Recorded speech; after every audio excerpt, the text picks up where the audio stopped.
इस वीडियो के माध्यम से आप लोग बीच हम बात करेंगे superstar actor and singer jubilee star Dinesh Lal Yadav Nirahua का इनका एक न्यू मूवी का ट्रेलर के बारे में, जो कि बात करेंगे इस वीडियो के माध्यम से रिलीज किया गया है। तो कौन सा मूवी है, किस चैनल के माध्यम से, कैसे, कहां पे आप लोग ट्रेलर का आनंद ले सकते हैं।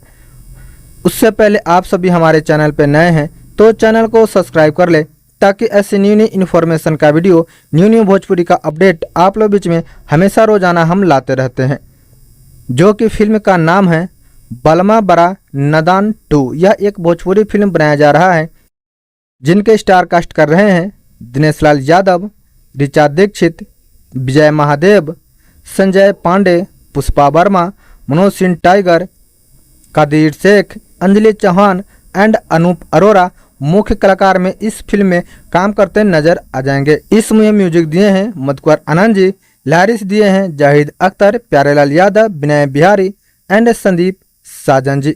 सिंगिंग किए हैं नीलकमल सिंह, शिल्पी राज, कल्पना पटवारी, प्रियंका सिंह, इंदु सोनाली। इस मूवी को स्टोरी एंड डायरेक्ट कर रहे हैं महमूद आलम जी, प्रोड्यूस कर रहे हैं महमूद आलम एंड समीर आफ्ताब जी। डायलॉग दिए हैं संदीप कुशवाहा जी। आप सभी जाकर इस ट्रेलर का आनंद ले सकते हैं, जो कि रिलीज हो चुका है।